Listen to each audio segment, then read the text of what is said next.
Welcome to Special Relativity. Fizeau conducted several experiments measuring the speed of light. He measured the speed of light in air and also through water. His 1851 experiment measured the speed of light with and against running water, and he noticed that when the light and the water were running in the same direction, the speed of light was slightly faster than expected, and when the light and the water were going in opposite directions, the speed of light was slightly lower. From the 1850s to the 1870s, Maxwell worked on a series of equations describing electromagnetism. One of his equations was for the speed of light.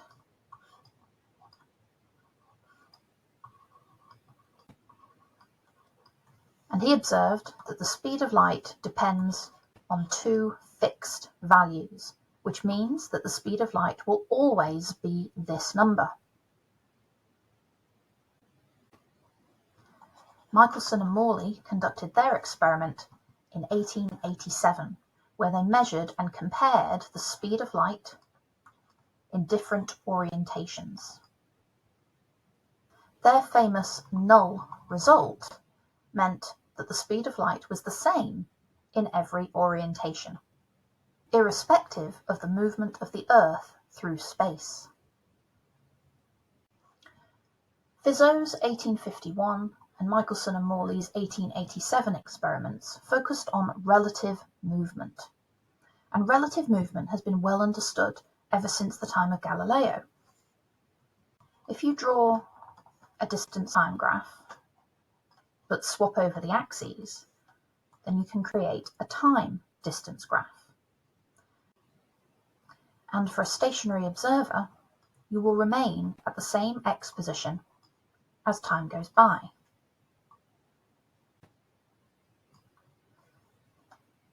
If somebody is moving compared to you, they may start off at the same position, but then their x position will change as time goes by.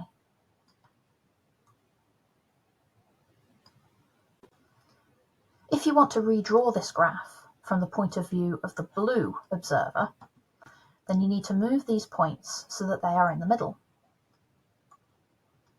And you need to move the green points so that they are moving relative to the blue. This process of changing between observers is called a Galilean transformation.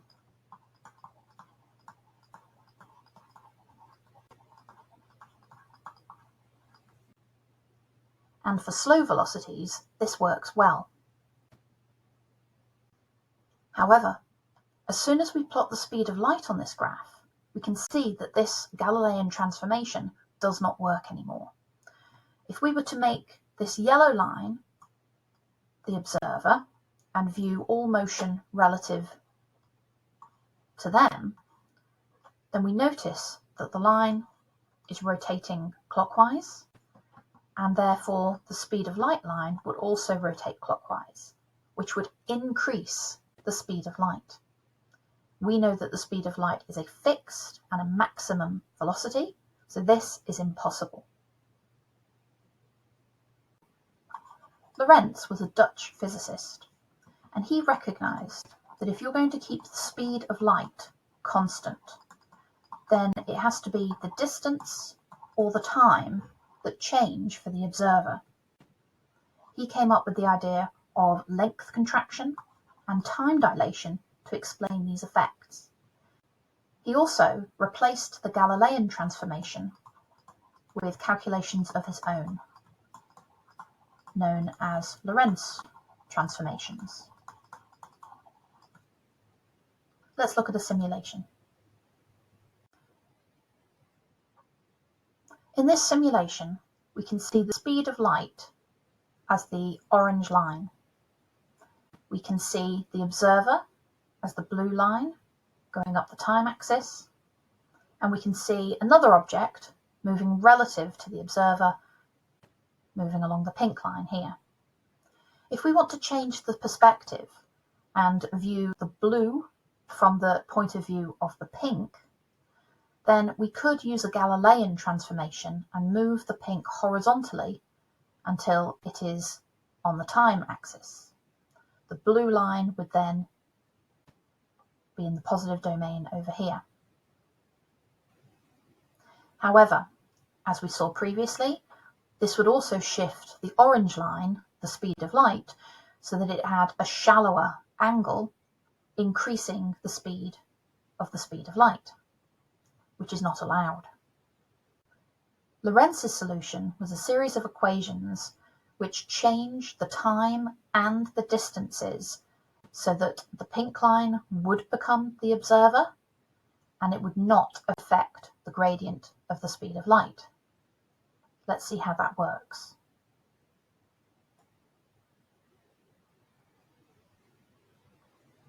So as we can see, there's been a shift not only in the time but also in the x-axis. The pink line is now the observer, and we see the blue object from the point of view of the pink. And the speed of light, that gradient, is still the same. Let's go back to the blue as the observer.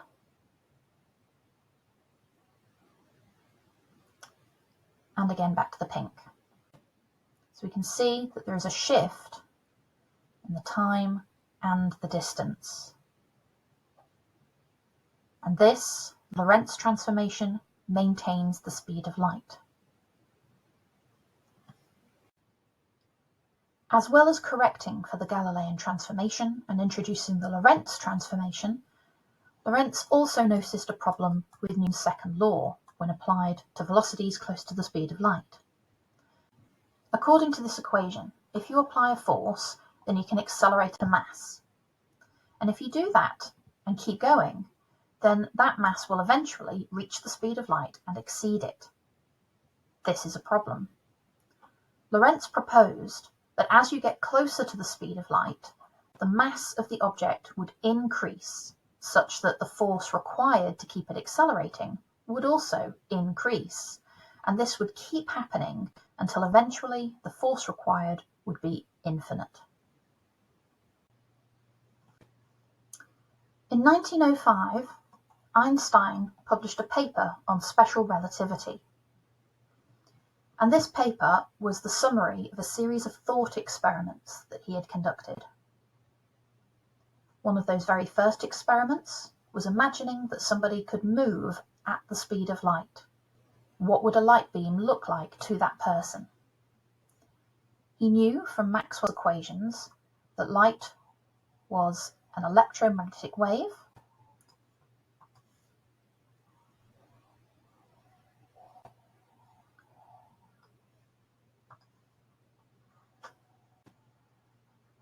oscillating with electric and magnetic components.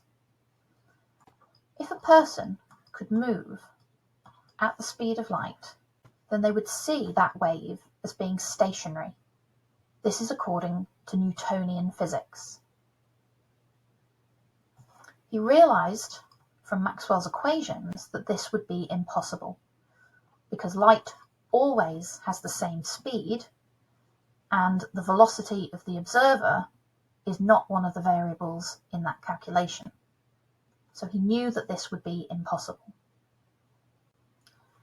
He also considered an observer on and next to a moving train.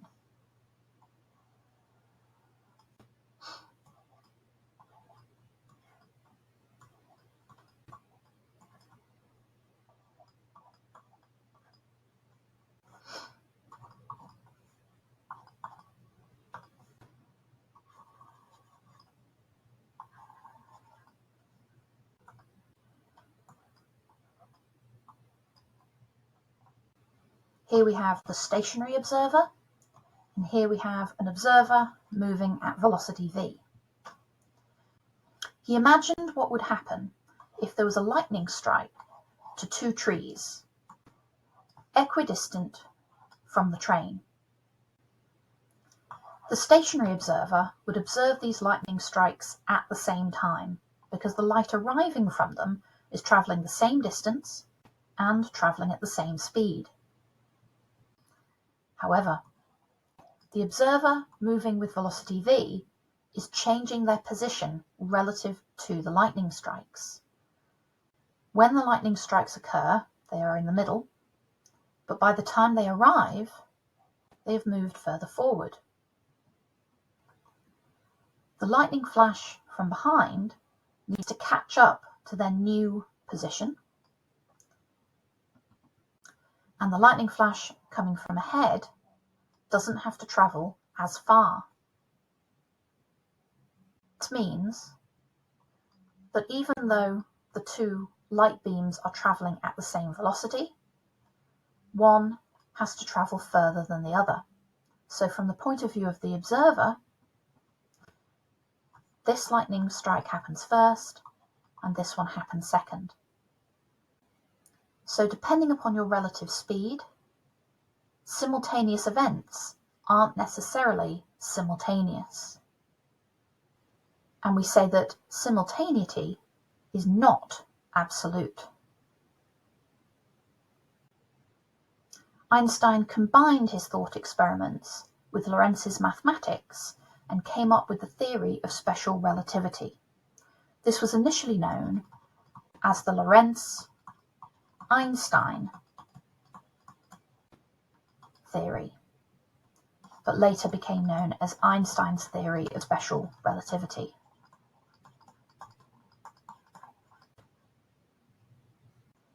In this paper, Einstein maintained that the speed of light was invariant and that different things changed to maintain that velocity. It depended on the observer's inertial frame of reference.